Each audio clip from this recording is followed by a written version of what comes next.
शांति की शक्ति से शांति जग में लानी है। ओम शांति। आज की मुरली है 16 जनवरी 2026 की। मीठे बच्चे, तुम जो भी कर्म करते हो उसका फल अवश्य मिलता है। निष्काम सेवा तो केवल एक बाप ही करते हैं। प्रश्न, यह क्लास बड़ा वंडरफुल है, कैसे? यहाँ मुख्य मेहनत कौन सी करनी होती है? उत्तर, यही एक क्लास है जिसमें छोटे बच्चे भी बैठे हैं तो बूढ़े भी बैठे हैं। यह क्लास ऐसा वंडरफुल है जो इसमें अहिलाएं, कुब्जाएं, साधु भी आकर एक दिन यहाँ बैठेंगे। यहाँ है ही मुख्य याद की मेहनत। याद से ही आत्मा और शरीर की नेचर क्योर होती है, परंतु याद के लिए भी ज्ञान चाहिए। गीत, रात के राही थक मत जाना। ओम शांति। मीठे मीठे रूहानी बच्चों ने गीत सुना। रूहानी बाप बच्चों को इसका अर्थ भी समझाते हैं। वंडर तो यह है, गीता अथवा शास्त्र आदि बनाने वाले इनका अर्थ नहीं जानते, हर एक बात का अनर्थ ही निकालते हैं। रूहानी बाप जो ज्ञान का सागर पतित पावन है, वह बैठ इनका अर्थ बताते हैं। राजयोग भी बाप ही सिखलाते हैं। तुम बच्चे जानते हो, अभी फिर से राजाओं का राजा बन रहे हैं और स्कूलों में ऐसे कोई थोड़े ही कहेंगे कि हम फिर से बैरिस्टर बनते हैं। फिर से यह अक्षर किसी को कहने नहीं आएगा। तुम कहते हो हम 5000 बरस पहले मिसल फिर से बेहद के बाप से पढ़ते हैं। यह विनाश भी फिर से होना है जरूर। कितने बड़े बड़े बॉम्ब्स बनाते रहते हैं, बहुत पावरफुल बनाते हैं, रखने के लिए तो नहीं बनाते हैं ना। यह विनाश भी शुभ कार्य के लिए है ना। तुम बच्चों को डरने की कोई बात नहीं है। यह है कल्याणकारी लड़ाई। बाप आते ही है कल्याण के लिए, कहते भी है बाप आकर ब्रह्मा द्वारा स्थापना, शंकर द्वारा विनाश का कर्तव्य कराते हैं। सो यह बॉम्ब्स आदि है ही विनाश के लिए, इनसे जास्ती और तो कोई चीज है ही नहीं। साथ साथ नेचुरल कैलेमिटीज भी होती है, उनको कोई ईश्वरीय कैलेमिटीज नहीं कहेंगे। यह कुदरती आपदाएं ड्रामा में नोंद है, यह कोई नई बात नहीं। कितने बड़े बड़े बॉम्ब्स बनाते रहते हैं, कहते हैं हम शहरों के शहर खत्म कर देंगे। अभी जो जापान की लड़ाई में बॉम्ब्स चलाए, यह तो बहुत छोटे थे, अभी तो बड़े बड़े बॉम्ब्स बनाए हैं। जब जास्ती मुसीबत में पड़ते हैं, सहन नहीं कर सकते, तो फिर बॉम्ब्स शुरू कर लेते हैं।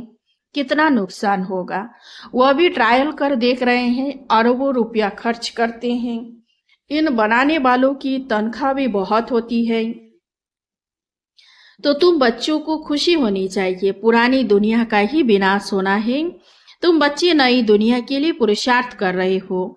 विवेक भी कहता है पुरानी दुनिया खत्म होनी है जरूर। बच्चे समझते हैं कलयुग में क्या है, सतयुग में क्या होगा। तुम अभी संगम पर खड़े हो, जानते हो सतयुग में इतने मनुष्य नहीं होंगे तो इन सब का विनाश होगा। यह कुदरती आपदाएं कल पहले भी गायब हुई थी। पुरानी दुनिया खत्म होनी ही है। कैलमिटीज तो ऐसी बहुत होती आई है, परंतु वह होती है थोड़ी अंदाज में। अभी तो यह पुरानी दुनिया सारी खत्म होनी है। तुम बच्चों को तो बहुत खुशी होनी चाहिए। हम रूहानी बच्चों को परमपिता परमात्मा बाप बैठ समझाते हैं, यह विनाश तुम्हारे लिए हो रहा है। यह भी गायन है, रुद्र ज्ञान यज्ञ से विनाश ज्वाला प्रज्वलित हुई। कई बातें गीता में है जिनका अर्थ बड़ा अच्छा है, परंतु कोई समझते थोड़े ही है। वह शांति मांगते रहते हैं। तुम कहते हो जल्दी विनाश हो तो हम जाकर सुखी होवे। बाप कहते हैं सुखी तब होंगे जब सतु प्रधान होंगे। बाप अनेक प्रकार की पॉइंट्स देते हैं। फिर कोई की बुद्धि में अच्छी रीति बैठती है, कोई की बुद्धि में कम।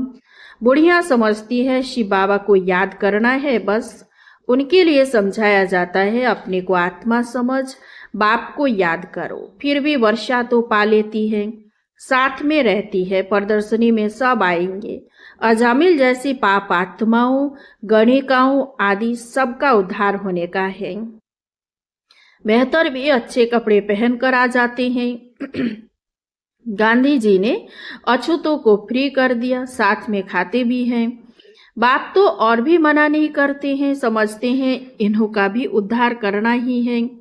काम से कोई कनेक्शन नहीं है, इसमें सारा मदार है बाप के साथ बुद्धि योग लगाने का। बाप को याद करना है। आत्मा कहती है मैं अछूत हूँ। अब हम समझते हैं हम सतोप्रधान देवी देवता थे, फिर पुनर्जन्म लेते लेते अंत में आकर पतित बने हैं। अब फिर मुझ आत्मा को पावन बनना है। तुमको मालूम है सिंध में एक भिलनी आती थी, ध्यान में जाती थी, दौड़कर आए मिलती थी। समझाया जाता था इनमें भी आत्मा तो है ना, आत्मा का हक है अपने बाप से वर्षा लेना।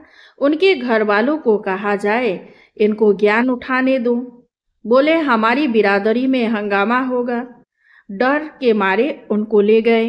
तो तुम्हारे पास आते हैं, तुम किसी को मना नहीं कर सकते हो। गाया हुआ है अबलाएं, गणिकाएं, भिलनियां, साधु आदि सबका उद्धार करती हैं। साधु लोगों से लेकर भिलनी तक। तुम बच्चे अभी यज्ञ की सर्विस करते हो तो इस सर्विस से बहुत प्राप्ति होती है, बहुतों का कल्याण हो जाता है। दिन प्रतिदिन प्रदर्शनी सर्विस की बहुत वृद्धि होगी। बाबा बैजेज भी बनवाते रहते हैं। कहाँ भी जाओ तो इस पर समझाना है, यह बाप, यह दादा, यह बाप का वर्षा। अब बाप कहते हैं मुझे याद करो तो तुम पावन बन जाएंगे। गीता में भी है मामे कम याद करो, सिर्फ उनमें मेरा नाम उड़ाए बच्चे का नाम दे दिया है। भारतवासियों को भी यह पता नहीं है कि राधे कृष्ण का आपस में क्या संबंध है। उनके शादी आदि की हिस्ट्री कुछ भी नहीं बताते हैं। दोनों अलग अलग राजधानी के हैं। यह बातें बाप बट समझाते हैं। यह अगर समझ जाए और कह दे कि शिव भगवानोवाच तो सब उनको भगा दे। कहे तुम यह फिर कहाँ से सीखे हो, वह कौन सा गुरु है। कहे बीके हैं तो सब बिगड़ जाए। इन गुरुओं की राजाई ही चट हो जाए। ऐसे बहुत आते हैं, लिख कर भी देते हैं, फिर गुम हो जाते हैं। बाप बच्चों को कोई भी तकलीफ नहीं देते हैं, बहुत सहज युक्ति बतलाते हैं। कोई को बच्चा नहीं होता है तो भगवान को कहते हैं बच्चा दो, फिर मिलता है तो उनकी बड़ी अच्छी परवरिश करते हैं, पढ़ाते हैं। फिर जब बड़ा होगा तो कहेंगे अब अपना धंधा करो। बाप बच्चे को परवरिश कर उनको लायक बनाते हैं तो बच्चों का सर्वेंट ठहराना। यह बाप तो बच्चों की सेवा कर साथ ले जाते हैं। वो लौकिक बाप समझेगा बच्चा बड़ा हो अपने धंधे में लग जाए, फिर हम बूढ़े होंगे तो हमारी सेवा करेगा। यह बाप तो सेवा नहीं मांगते हैं, यह है ही निष्काम। लौकिक बाप समझते हैं जब तक जीता हूँ तब तक बच्चों का फर्ज है हमारी संभाल करना। यह कामना रखते हैं। यह बाप तो कहते हैं मैं निष्काम सेवा करता हूँ। हम राजाई नहीं करते हैं।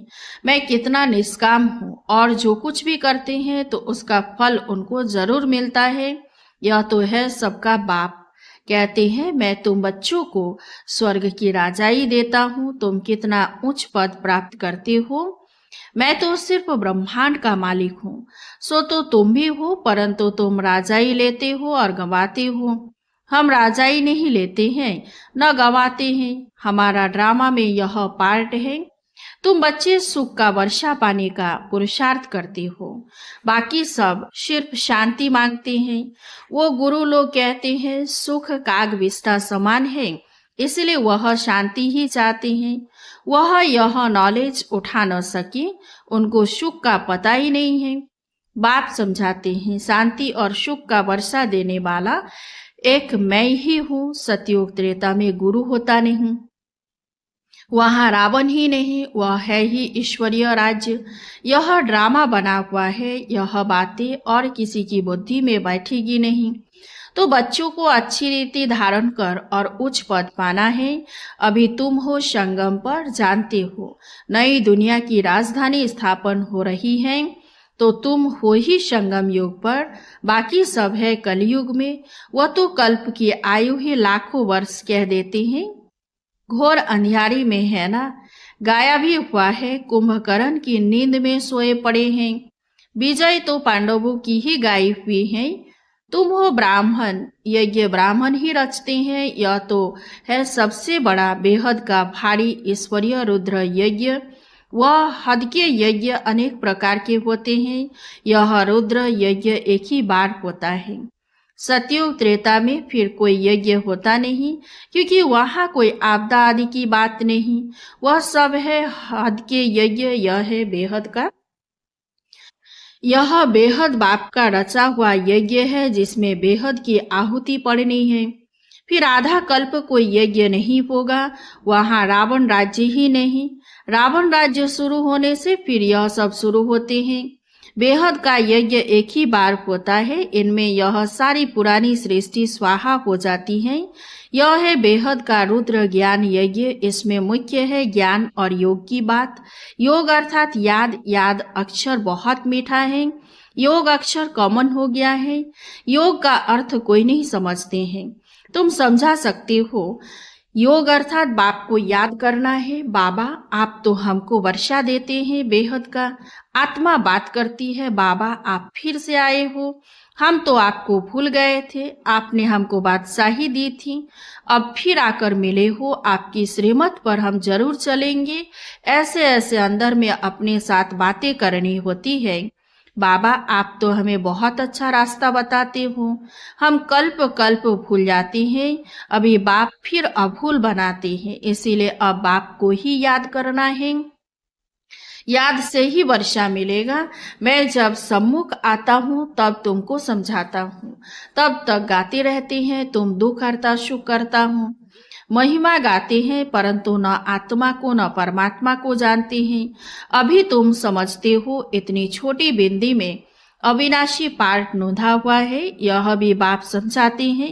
उनको कहा जाता है परमपिता परमात्मा अर्थात परम आत्मा।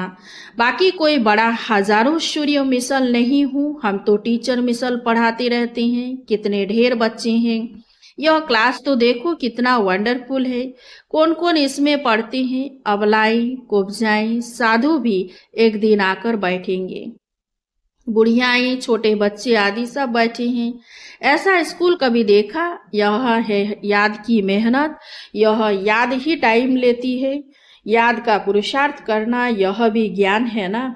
याद के लिए भी ज्ञान, चक्र समझाने के लिए भी ज्ञान। नेचुरल सच्चा सच्चा नेचर क्योर इसको कहा जाता है। तुम्हारी आत्मा बिल्कुल प्योर हो जाती है, वह होती है शरीर की क्योर, यह है आत्मा की क्योर। आत्मा में ही खाद पड़ती है, सच्चे सोने का सच्चा जेवर होता है। अभी यहाँ बच्चे जानते हैं शिव बाबा सम्मुख आया हुआ है, बच्चों को बाप को जरूर याद करना है, हमको अब वापिस जाना है, इस पार से उस पार जाना है।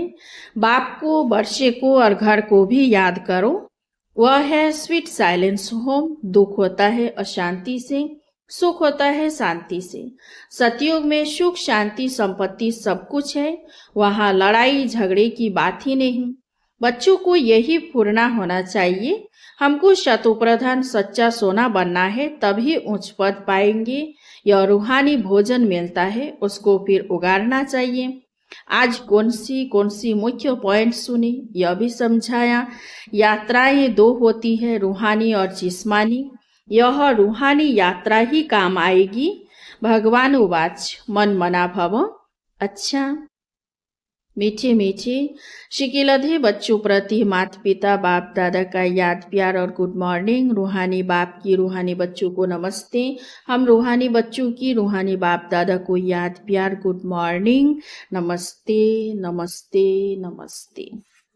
धारणा के लिए मुख्य सार 1 नंबर, यह विनाश भी शुभ कार्य के लिए है, इसलिए डरना नहीं है। कल्याणकारी बाप सदा कल्याण का ही कार्य कराते हैं, इस स्मृति से सदा खुशी में रहना है। 2 नंबर, सदा एक ही पूर्णा रखना है कि सतुप्रधान सच्चा सोना बन उच्च पद पाना है। जो रूहानी भोजन मिलता है उसे उगारना है। वरदान, स्वयं को जिम्मेवार समझकर हर कर्म यथार्थ विधि से करने वाले संपूर्ण सिद्धि स्वरूप भव।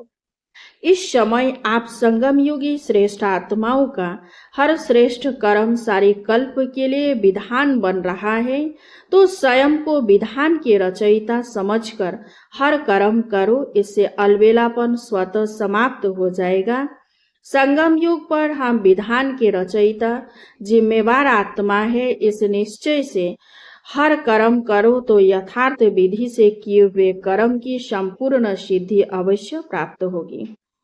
स्लोगन: सर्वशक्तिमान बाप साथ हो तो माया पेपर टाइगर बन जाएगी। अव्यक्ति सारे इस अव्यक्ति मास में बंधन मुक्त रह जीवन मुक्त स्थिति का अनुभव करो।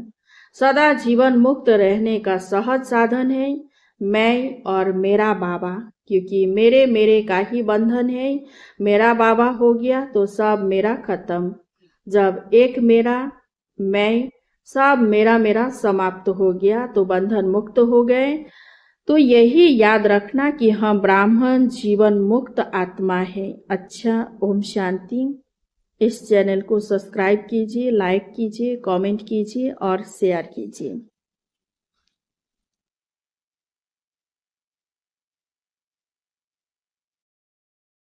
शांति की शक्ति से शांति जग में